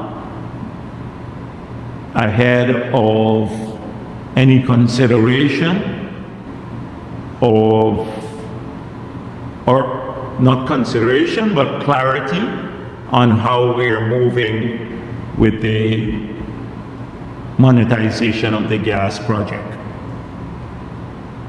So those issues will be determined next week. How much does Kaitshore pay for electricity? How much does Kaitshore pay for electricity? I don't know Kaitshore for electricity, I don't know. And how would you ask me, why would you ask me about, you think every day I'm checking with how much Exxon pays for treated water. Next week you'll ask me how much they're paying for snacks. How much, I deal with policy issues. So that would, like last week, the capping stock, they asked me, oh, Jagdeo doesn't know how much Exxon pays for capping stock. It's a subscription. You could easily find out what the rate of the subscription they pay. So it's ridiculous statements to give you headlines. How much do you think they pay for snacks in Exxon when they have a meeting? I don't know how much they pay for snacks, but we have an audit process to see whether the expenditure on activities that are done within the company, that they meet international standards. So that is my answer for you. When you could tell me how much you pay for snacks, then maybe I'd find out. Every week I have to find out now how much the Routledge used to pay for the taxi to come to from the airport down to Georgetown. Find a company and get snacks from, I'll call the company and ask. When I find which company they use for snacks, I'll call the company and ask. Oh, okay, call the company, yeah. You don't know which company they will produce snacks from? I don't pay attention to snacks. Oh, you don't pay attention No. to snacks? Oh, well, then you should. They may be inflating the snacks. We might be buying a tennis roll here for $30. I don't know what a 6-pack of tennis roll, what it costs now. It might be $600 instead of $350. They may be inflating the cost for the tennis roll. And don't you think that they may be inflating the cost that they pay for the treatment of the produced water as well? These have to be audited. They have to be audited. That's the purpose of a post-audit. Fair enough. Okay, fair enough. Okay, all right. Over the past 2 years, we've been asking for an update on the oil reserves, and recently S&P Global has come out with an estimation of these oil reserves being 18.7 barrels. Can you comment on this, and can you say if it is true? Can you give a reason to why the government hasn't been updating the public on this?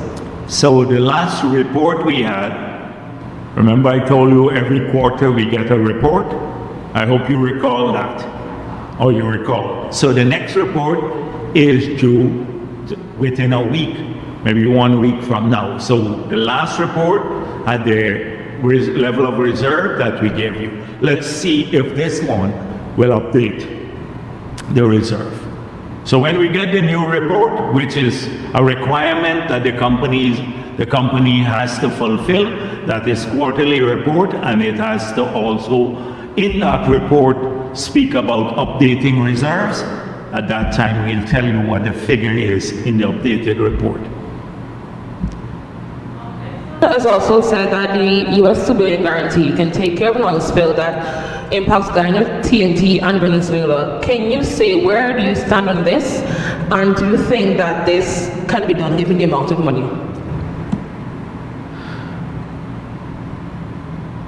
It is a question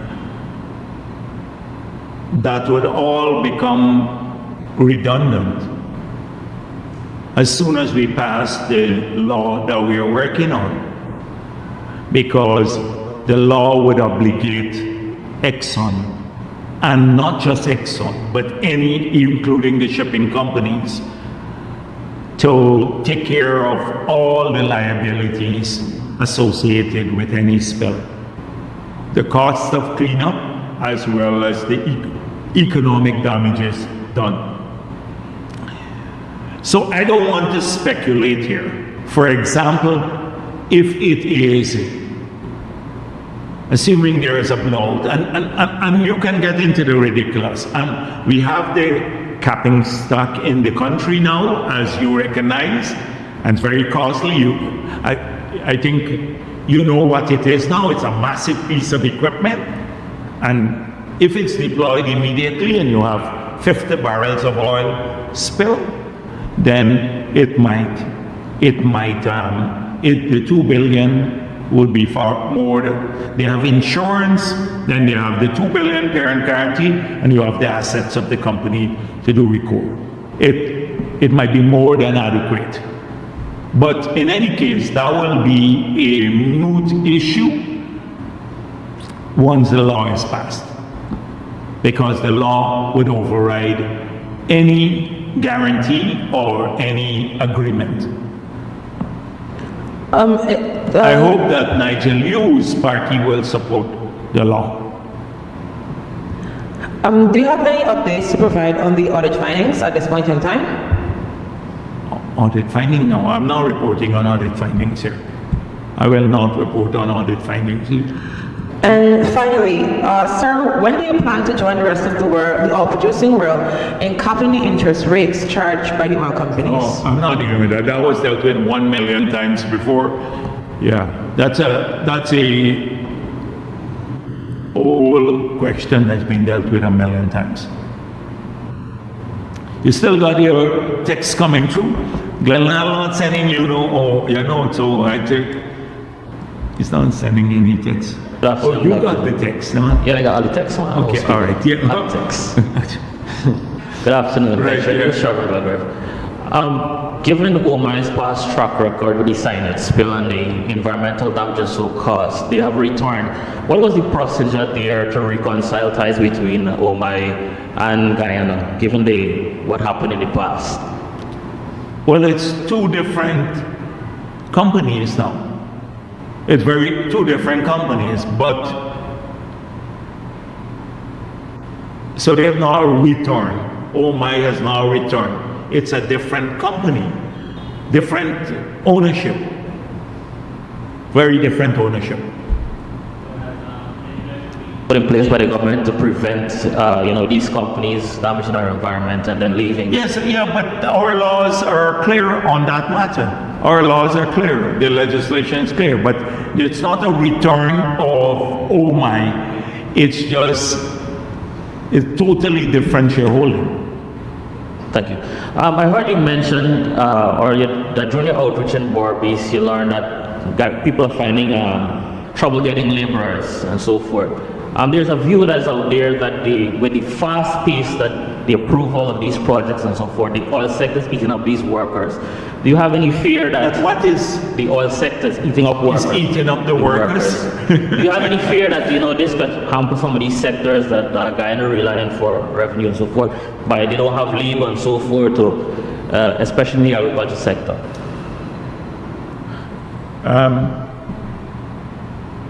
So a government has the duty to educate its people, which we're doing, giving them the tools so they can find better jobs. That is why when some ministries complain, oh, my engineer has left to another sector, the private sector, I say to them, so what? They've gone on, they may get a salary, maybe 150% of what they're getting. At the lower end, people not leaving because our rates are even more competitive than the private sector. At the upper end, we do have some hemorrhage. Or the local private sector say, we're losing people to another business entity that is paying more. People live in a free country. There should be labor mobility. If you want to leave Kaichor News tomorrow because you get a better offer, you should have the right to do so. And so our obligation is to train more of our people to control this sector. We've seen in many other countries where the oil and gas industry is run by mainly foreigners. We've passed a local content law to try to steer it to Guyanese. The 6,000 of our people who are working there now are working there because we've pushed the oil and gas companies to hire our people, and they tend to get higher wages. We should observe that. We need more labor in many sectors. Our agriculture has to change too, to go to higher levels of mechanization and productivity increases. So in the past, where it was labor intensive, we had to, like even at Gaisuku, they're relaying the fields to do mechanical harvesting, even mechanical sowing now of the cane. And they've done that successfully in some of the fields in Barbados. In the intermediate savannas where they're doing corn and soya, it's all mechanical. So we need to now go higher end, like hydroponics, vertical farming. In terms of nurseries, we have to do what we're doing now, tissue culture labs and stuff, so you can do more high-end work, pay people higher, but you get high levels of productivity. So that's what we're trying to encourage right across the country. There may come a time when all of our people are working and they're getting better paying jobs, that we have to have an immigration policy. But it's down the road. We do allow some people to come in and work now on the big projects because we don't want them to compete. Like the labor, if the Chinese had to hire local labor to work only on that, the bridge, all local labor, we'd have a big problem here in Fort. So we do allow some of that, but that's the idea. You can't prohibit people from earning more and from doing better for themselves. The government has to give people opportunities and prepare them. And that's what we want for all of our people. So we're in an enviable position that we have jobs. You go around the Caribbean, go around to our neighbors, find out in many parts of our people can't find work. It used to be like that just 4 short years ago in the afternoon. You're walking around the place, people can't find a job. So we are in a great position today. It's not something it's something we have to think about, but we can't stop the development because we want to keep people in their low-paying jobs all their lives. Yeah, that I'm not asking the question in that context that we should stop them. I just want to know what's the government Yes, plan. but you see, I think you should understand our philosophy. If you understand our philosophy and how it differs from others, then the question is that we can go with producing higher levels. And the oil and gas sector is not an intensive sector. We have made it more that more of our people are employed here because of the subsidiary services to the industry. But it's not a labor-intensive industry. So you have some countries that have massive unemployment, like Trinidad and Tobago, but they had an oil and gas industry for a long time. So it's more capital intensive. If you look at the capital expenditure per worker, you would see that it far exceeds any other sector of the economy in the labor industry and in the oil and gas sector. So you have to bear those factors in consideration. A follow-up. You might want to say I'm asking a hypothetical here, but you said that let's forget the hypotheticals because let's get to the real ones because. But if you could hear me out, if should the oil and gas industry kill one sector in Guyana, is the money that we're receiving now enough to cushion such something happen like that? But we are managing what the APNO and the others are proposing would do exactly like that. Kill the other sectors. You saw what Nigel Hughes just said. I read it out to you. No plan for, not a single, he doesn't have a plan for agriculture, for mining, for forestry, for nothing. Infrastructure, nothing. He wants us to work together and develop, but he wants to spend money, oil money. And spend money in a way that give people small sums, but they wouldn't even, so that would just, the money that we don't have basically. So just think about us and think about what you hear from the opposition and think about which will kill not just a sector in Guyana, but the whole economy. We'll get like Venezuela rapidly with a Nigel Hughes and Norton. Rapidly. You get there so quickly, in a blink of an eye, you get there. Or many of the other countries in the world. So we are managing in a way as not to have that happen. And that's why the change in relative prices is important.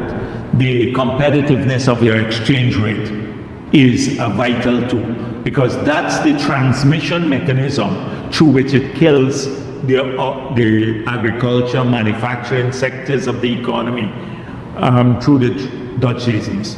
The transmission mechanism is often the exchange rate, the appreciation of the exchange rate, and that's managed carefully.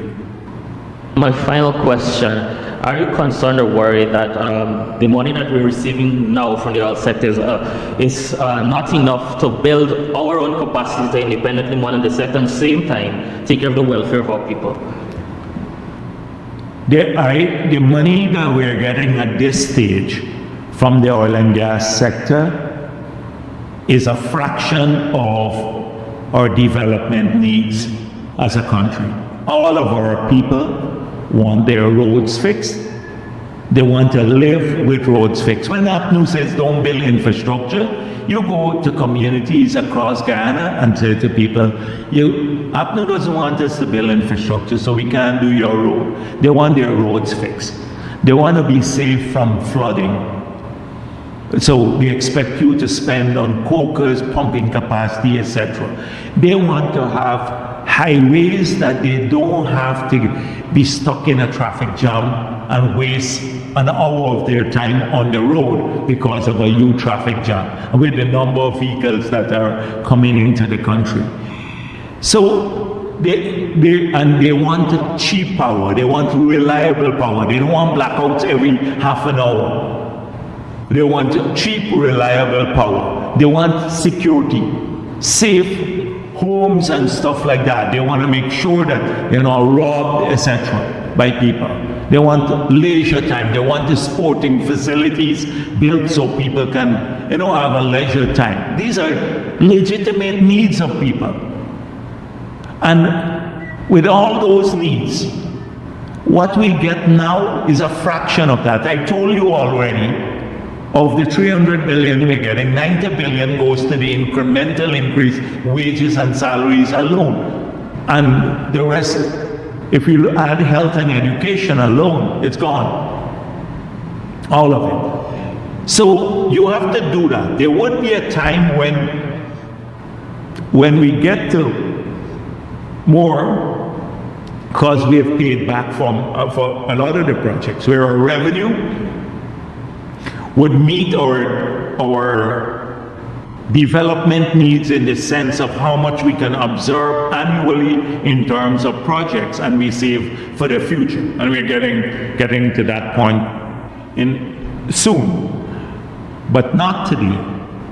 So this is why I've argued that we have to be sustainable in this approach. The needs are now at this time they're far greater than the money we get. So Nigel Hughes, attempting to show his bosses up in a good light, is trying to say, oh, look how much money they get per hour, per minute, per second, or whatever. I think they calculated that. But he doesn't look at the needs of the people. You tell people who live in communities that they can't have reliable power, that we mustn't spend the money on getting a power supply that's reliable and cheaper. They don't have a plan. They have no claim any as yet. Not on hydro, not on solar, not on gas, not on anything. They have no plan, zero, but they want it fixed. We have a plan, we're implementing it. And we get blamed for doing it. They say, oh, Sabbath News is political. All right, thank you. Yes, go ahead.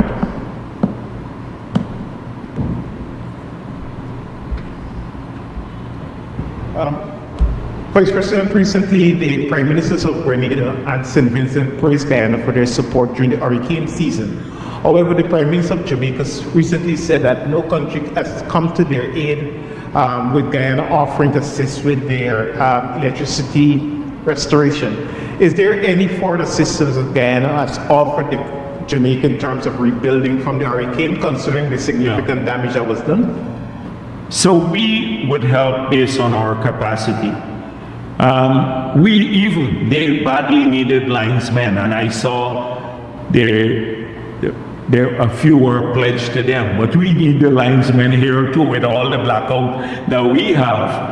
And the system is an old transmission system we have. So we have always been helping countries, but that help has to be measured against your own needs here too.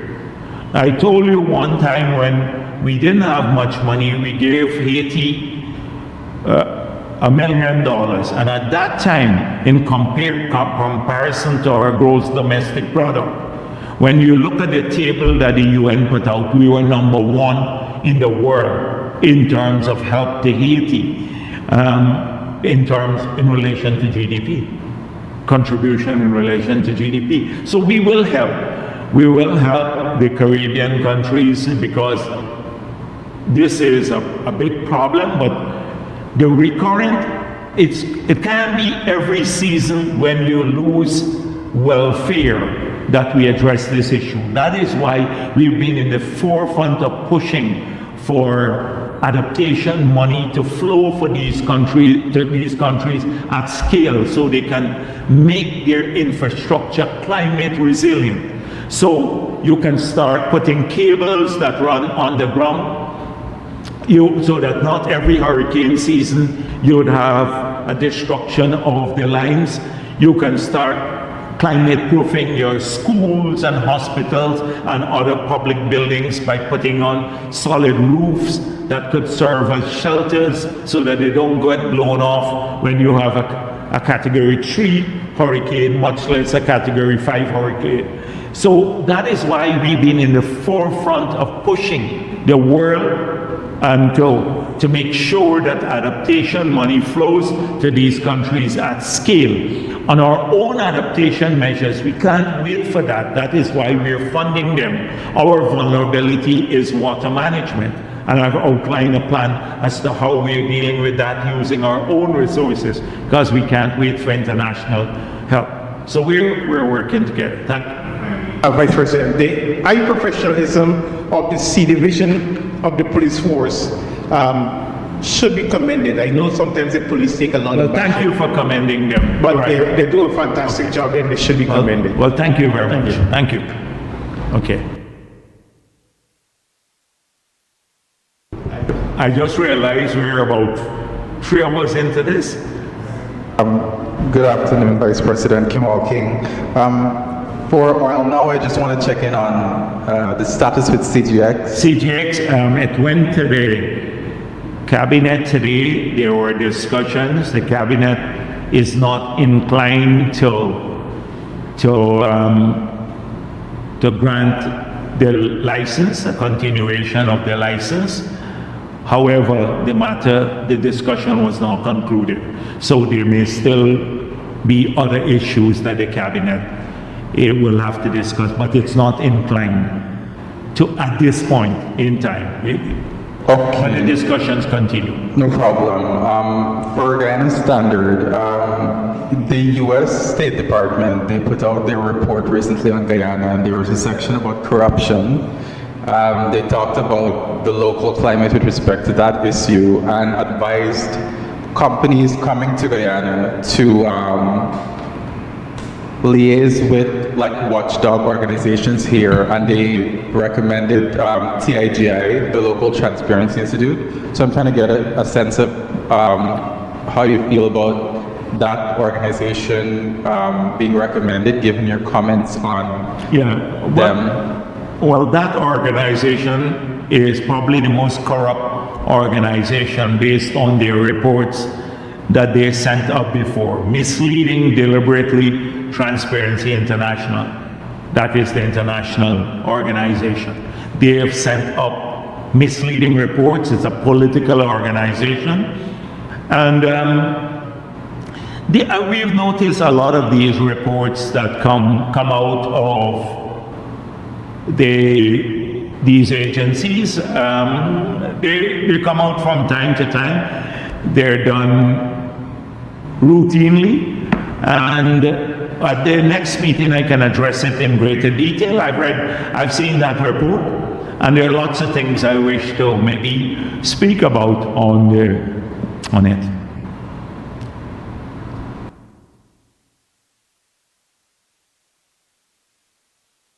Thank you for watching. Let us know what you think in the comments section. Look out for more broadcasts soon, and please subscribe.